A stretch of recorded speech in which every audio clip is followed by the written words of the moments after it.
Hi everyone, मैं हूं नीलम, आपकी बायोलॉजी एजुकेटर। और आज मैं आपके सामने लेकर के आई हूं एक अमेजिंग टॉपिक के ऊपर वीडियो जो कि आपके लिए बहुत हेल्पफुल होने वाली है। और जो भी बच्चे इस चैनल पर नए हैं, सबसे पहले चैनल को सब्सक्राइब कर लो, क्योंकि इसी तरीके से अमेजिंग जो चीज़ें जो आपकी ज़रूरत की हो सकती हैं उनके ऊपर हम वीडियोस आपके लिए लाते रहते हैं। तो इस टॉपिक में टॉपिक हमारा क्या होने वाला है, बेसिकली क्या टिप्स होनी चाहिए, क्या ट्रिक्स हैं और कैसे हम प्रैक्टिकल एग्जाम्स की तैयारी करें, चाहे वो हमारे किसी भी सब्जेक्ट के प्रैक्टिकल एग्जाम्स हो, और हमें किन किन चीज़ों का ध्यान यहाँ पर रखना है। तो ये चीज़ें हम आज के सेशन में जानने वाले हैं। तो सेशन को पूरा एंड तक देखना, क्योंकि बहुत सारी चीज़ें जो कि आपको स्किप बिल्कुल नहीं करनी चाहिए और जो कि आपके काम आने वाली हैं। ठीक है, तो सीबीएसई बोर्ड 2025, क्योंकि आपको पता है कि आपकी डेट शीट आ चुकी है, तो आपके एग्जाम्स भी डेफिनेटली प्रैक्टिकल एग्जाम्स भी बस आने ही वाले हैं, राइट। तो अभी आपको अगर किसी भी तरीके की हम जो सेशंस लेते हैं उनकी पीडीएफ या फिर कोई भी अपडेट के बारे में आपको तुरंत अपडेट मिले, तो आप ज़रूर फॉलो करिएगा अड्डा ऐप डाउनलोड करके, बायोलॉजी बाय नीलम मैम की कम्युनिटी। और अगर आपको कोई भी क्वेरीज है तो आप मुझे इस मेल आईडी पर मेल भी कर सकते हैं। ठीक है, तो चलो बात करते हैं। प्रैक्टिकल एग्जाम में दो चीज़ें आती हैं, एक तो आपका प्रैक्टिकल्स होते हैं प्लस आपके एक वाइवा होता है, राइट। दो चीज़ें यहाँ पर होती हैं। अब प्रैक्टिकल में क्या होता है कि फिर भी आपको थोड़ा सा सिलेबस आपको पता होगा कि टीचर क्या सिलेबस आपसे यहाँ पर पूछ सकता है, राइट। तो आपको सिलेबस का यहाँ पे आइडिया रहता है कि क्या प्रैक्टिकल एग्जाम्स हैं जो पर्टिकुलर बायोलॉजी या फिर केमिस्ट्री में या फिर हम फिजिक्स में बोलें तो टीचर्स ने कराए हैं, राइट। आपको सारे प्रैक्टिकल्स का आइडिया यहाँ पर है, राइट। तो अब बात आती है कि दूसरी चीज़, मैम ये प्रैक्टिकल्स हमने अटेंड नहीं करे हैं या फिर हमने सिर्फ इनकी प्रैक्टिकल फाइल्स बना रखी हैं, ये मैम वो भी अभी भी नहीं बनी है।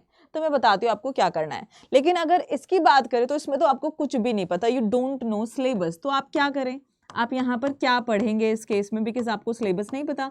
टीचर जो एक्सटर्नल होता है वो आपका वाइवा कहीं से भी ले सकता है। तो सबसे पहले आपको क्या करना है, क्योंकि इस टाइम तक जो एक्सटर्नल होता है उसकी मेंटालिटी क्या होती है कि बच्चे को अब तक थोड़ा बच्चे ने सिलेबस कंप्लीट कर लिया होगा, उसको अगर बेसिक्स भी आते हैं ना तो भी वो आपको पूरे मार्क्स दे देगा।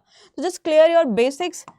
और वो किससे रिलेटेड होने चाहिए, बेसिक्स रिलेटेड होनी चाहिए, related to your practical and related to your subject knowledge. ठीक है, सब्जेक्ट जैसे कि बायोलॉजी में पूछ लेगा वो आपसे किंगडम्स की नॉलेज आपको होनी चाहिए, क्योंकि अगर आप 12th में पढ़ रहे हैं तो आप वो पढ़ के आ चुके हैं कि कौन सा ऑर्गेनिज्म किस किंगडम में फॉल करता है। बहुत ही बेसिक्स चीज़ें हैं ना, वो आपको आनी चाहिए। ऐसी केमिस्ट्री के बेसिक्स आने चाहिए। प्रैक्टिकल में जो आप एक जीरो वैल्यू होती है ना, रीडिंग्स होती हैं जो हमारी नल रीडिंग्स होती हैं, वो आपको थोड़ी थोड़ी उन चीज़ों का आइडिया होना चाहिए, फिजिक्स केमिस्ट्री में भी एंड बायोलॉजी में भी। ठीक है, तो ये ज़्यादातर उससे पूछेगा। या फिर आपको वो और क्या कर लेगा कि आपका जो सिलेबस है, जो बोर्ड का सिलेबस है, ये आपसे उससे क्वेश्चन पुट अप कर सकता है। ठीक है, तो वाइवा के चांसेस यहाँ पे बस इससे ज़्यादा और कुछ आपसे आपके नहीं बनते हैं।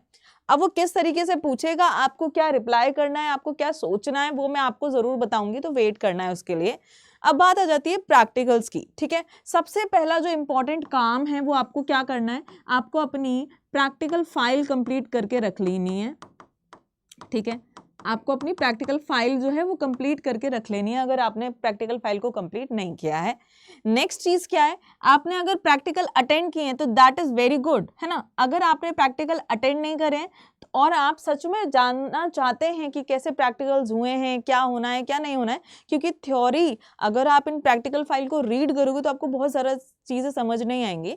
तो आप एक बार अपने टीचर को कंसल्ट कर लेना कि मैम एक बार हमें एक दिन बैठ करके हर एक सब्जेक्ट का आप हर टीचर के पास बैठ जाओ और उनको बोलो मैम बस रफली हमें एक बार नोटबुक में समझा दो कि प्रैक्टिकली हमें किन किन चीज़ों का ध्यान रखना है। टीचर आपको कभी मना नहीं करेगा, वो कहेगा कि हाँ अब तुम्हें याद आया, बट देर आए दुरुस्त आए। ठीक है, तो ये चीज़ें आपको करनी है। प्रैक्टिकल वाइवा तो आपका शॉर्ट है, उसको आपको ही डील करना पड़ेगा। क्लियर, चलो नेक्स्ट चीज़ क्या आता है, इन्विजिलेटर को सिर्फ ये चाहिए कि आपको आपकी एप्लीकेशन बेस्ड नॉलेज कितनी है। तो ऑब्वियसली प्रैक्टिकल्स तो इसीलिए कर रहे हैं ना कि मान लो आपने कोई भी आपको एक स्पेसिमेन दे दिया, मान लो कोई भी एक प्लांट दे दिया, आप उसके कैरेक्टरिस्टिक फीचर्स आपको बताने कहाँ यूज होता है, किस किंगडम में आता है, तो आप कैसे उसको वो कर रहे हैं, राइट। और आपको फंक्शनल ग्रुप्स को आइडेंटिफाई करना होता है ना, फंक्शनल ग्रुप को आइडेंटिफाई करना होता है, कंपाउंड्स को आइडेंटिफाई करना होता है। तो वो आप कैसे जानोगे, उसके बेस पर कि भाई ये कैसा कलर प्रोड्यूस कर रहा है, क्या स्मेल आ रही है कि नहीं। यही करते हैं फिजिक्स में। आप क्या करते हैं, बहुत सारे सर्किट्स आपको बनाने के लिए आ सकते हैं। क्लियर है, ये चीज़ें आपको उसको आपको आपके बारे में ये चीज़ें जाननी है, तो आपको वही शो करना है, आपको पता होना चाहिए। प्रैक्टिकल में आप कुछ नहीं कर सकते वरना, ठीक है। नेक्स्ट एक और चीज़ क्या है कि आपका जो प्रोजेक्ट है, जो भी प्रोजेक्ट आपने बनाया है वो आपको बहुत अच्छे से उसकी बेसिक नॉलेज, आपने क्या चीज़ें यूज़ की हैं, क्या किस कॉन्सेप्ट के ऊपर ये वर्क करता है, किस प्रोसेस के ऊपर वर्क करता है, ये आपको भी पता होना चाहिए, ठीक है। तो इन्विजिलेटर को क्या चाहिए वो आपको यहाँ पे पता चल गया, तभी वो आपको नंबर देगा। नाउ फॉर प्रैक्टिकल्स आपको क्या फॉलो करना है, आपको अपनी प्रैक्टिकल फाइल फॉलो करनी है, ठीक है। प्रैक्टिकल फाइल फॉलो करनी है। प्रैक्टिकल फाइल में आपको क्या करना है, मान लो ये है प्रैक्टिकल नंबर 1, ठीक है। आपको क्लियरली पता होना चाहिए कि इसका एम क्या है, कंक्लूजन क्या है, ठीक है, राइट, और इसका बेसिकली कॉन्सेप्ट, ओके। ये 3 चीज़ें आपको ज़रूर पता होनी चाहिए। तो आपको हर एक प्रैक्टिकल के क्या करने हैं, रफली नोटबुक में शॉर्ट नोट्स प्रिपेयर कर लेने हैं। ज़्यादा टाइम नहीं लगेगा, एक सब्जेक्ट के लिए एक दिन काफ़ी है प्रैक्टिकल का, एक सब्जेक्ट के लिए, केमिस्ट्री के लिए एक दिन काफ़ी है। जितने भी आपके 10-12 प्रैक्टिकल्स हैं, सब कुछ फटाफट उसके शॉर्ट नोट्स बनाओ, उनके बेसिक कॉन्सेप्ट्स को याद करो, सैचुरेटेड अनसैचुरेटेड, ऐसी बहुत सारी चीज़ें आपकी हैं केमिस्ट्री में, उनको आपको सही से पढ़ना है। ऐसे ही आपको फिजिक्स में हर एक प्रैक्टिकल के शॉर्ट नोट्स बना लेने हैं, जो कॉन्सेप्ट्स वहाँ पे इन्वॉल्व हैं आपको वो यहाँ पे लिख लेना है।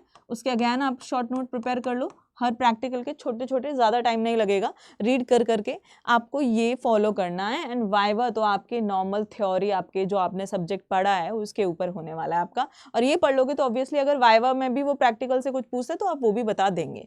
नाउ आपको कुछ भी रटना नहीं है, ये मैंने आपको पहले ही बोला, अगर आप रटोगे ना तो आप फेल ही होगे, ठीक है। रटना नहीं है, आपको समझना है। जो भी चीज़ें आप पढ़ सकते हैं, बेटर है कि आप समझ के पढ़े तो ही वो ज़्यादा सही रहेगा, ठीक है।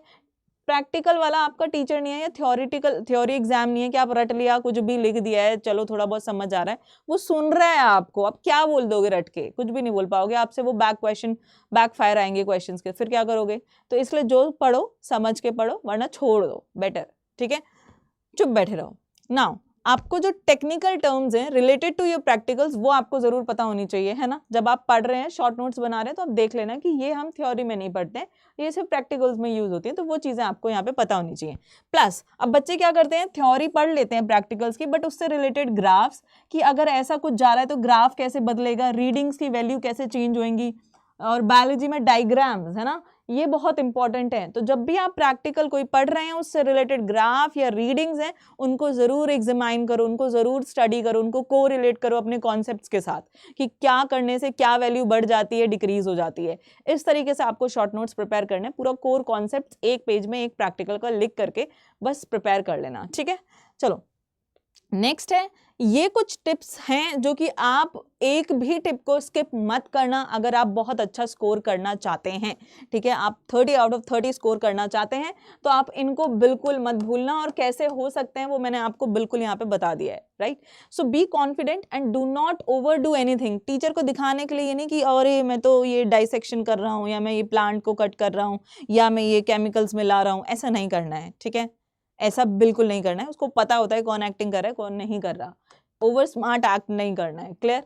और अपनी जो प्लेस है, डेस्क है, उसको बहुत नीट एंड क्लीन रखना है, डेस्क को नीट रखना है एकदम। जब आप प्रैक्टिकल कर रहे हैं, वो घूमता रहता है वहीं पे, वो देख लेता है एक पेपर लेकर के, अच्छा ये बच्चा है, रोल नंबर ये लिख लेगा, बस, उसको आगे आपसे कुछ नहीं पूछना। Now first thing, before speaking for, जब वाइवा होगा तब आपको किस चीज़ का ध्यान रखना है। मान लो उसने आपसे कोई क्वेश्चन पूछा और आप बस बैठे हुए हैं, मुझे आता है, और आपने तुरंत हाथ कर दिया, किसी और की चांस है और आपने हाथ खड़ा कर दिया, आपको ये बिल्कुल नहीं करना है।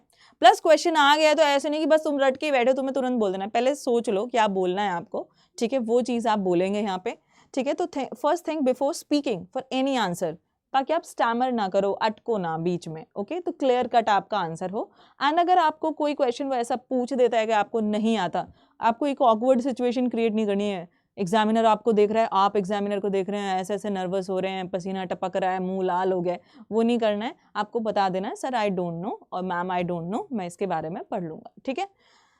Now study all the basic concept related to your subject, वो आपको पढ़ना ही है। अब एग्जाम आ ही गया, नहीं पढ़ना है तो वो एक अलग कैटेगरी में आ जाते हैं, आपको पढ़ना ही नहीं है, नहीं तो वो आपको पढ़ के जाना ही है।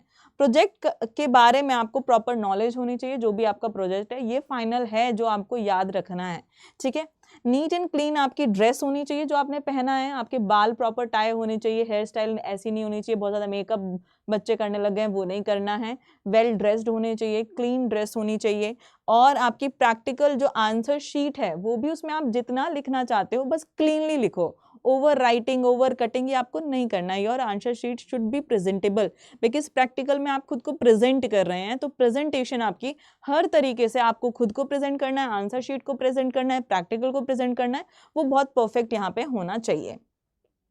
प्रैक्टिकल फाइल आपकी चेक होनी चाहिए, प्रैक्टिकल जो नोटबुक है फाइल है वो चेक होनी चाहिए टीचर से प्रॉपरली, ऐसे नहीं ऐसे ले जाओ उठा करके। और ये जो चीज़ सब बच्चे भूलते हैं, जो मांगते रह जाते हैं लैब कोट, वो आपको अपना नहीं भूलना है, वो तो आपको अपना पहन करके बैठना है क्योंकि वो आपका ड्रेस में आ जाता है, राइट।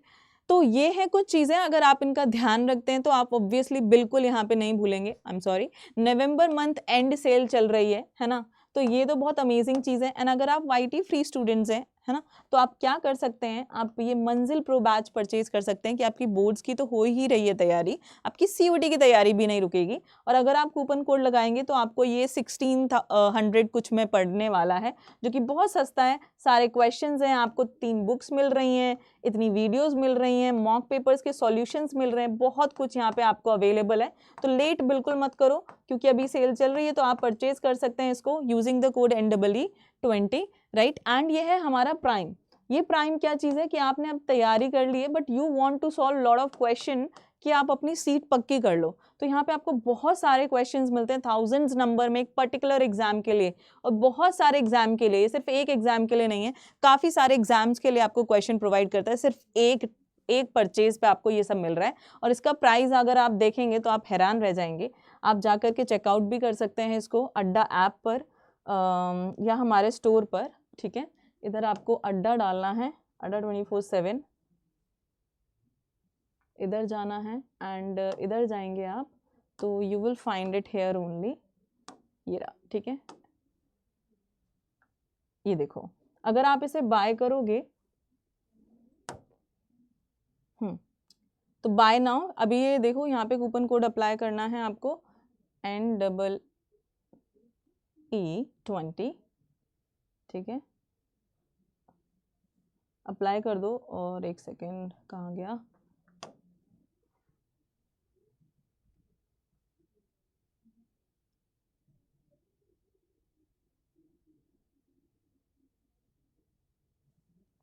ठीक है।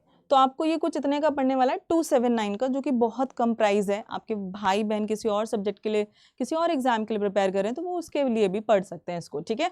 तो ये था हमारा आज का सेशन। अगर आप जानना चाहते हैं किसी और पर्टिकुलर चीज़ के बारे में, जैसे कि आज हमने प्रैक्टिकल्स के बारे में पढ़ा है, तो अगर आपको कुछ और जानना है तो आप मुझे उसके बारे में भी बता सकते हैं। और अगर आपको कोई भी क्वायरी हो तो आप मुझे इस मेल ID पर कनेक्ट कर सकते हैं, that is neelam.rajput@adda247.com, small n यहाँ पे, ठीक है। So thank you so much and have a great day ahead.